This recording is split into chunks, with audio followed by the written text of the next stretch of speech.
भाई त्रिपिटक के अनुसार बुद्ध के मरने के बाद सारे जो बौद्ध थे वो आपस में लड़ रहे थे बुद्ध की अस्थियों के लिए।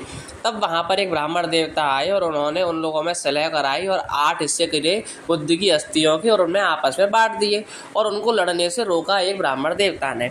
अब जरा सोच कर देखिए कि बुद्धिज्म के टाइम पर भी ब्राह्मण थे, बुद्ध से पहले भी ब्राह्मण थे, और ये जो आजकल के तथाकथित नील सियार हैं ये कहते रहते हैं कि भैया ब्राह्मण तो यूरेशिया से आए हैं, ये तो विदेशी हैं। तो भाई तुम्हारा जो बौद्ध था वो क्या यूरेशिया में रहता था? या तुम जो कहते हो कि पूरी सृष्टि पहले बौद्ध में थी, तो अगर बौद्ध में थी तो ब्राह्मण क्या कर रहे थे, मनुवादी क्या कर रहे थे उस वक्त?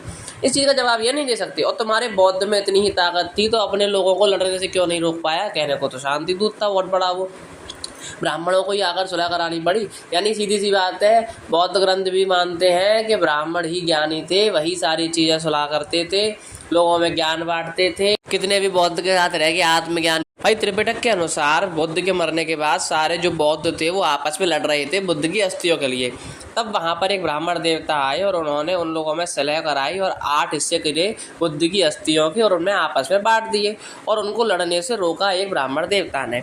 अब जरा सोच कर देखिए कि बुद्धिज्म के टाइम पर भी ब्राह्मण थे, बुद्ध से पहले भी ब्राह्मण थे, और ये जो आजकल के तथाकथित नील सियार हैं ये कहते रहते हैं कि भैया ब्राह्मण तो यूरेशिया से आए हैं, ये तो विदेशी हैं। तो भाई तुम्हारा जो बौद्ध था वो क्या यूरेशिया में रहता था? या तुम जो कहते हो कि पूरी सृष्टि पहले बौद्ध में थी, तो अगर बौद्ध में थी तो ब्राह्मण क्या कर रहे थे, मनुवादी क्या कर रहे थे उस वक्त?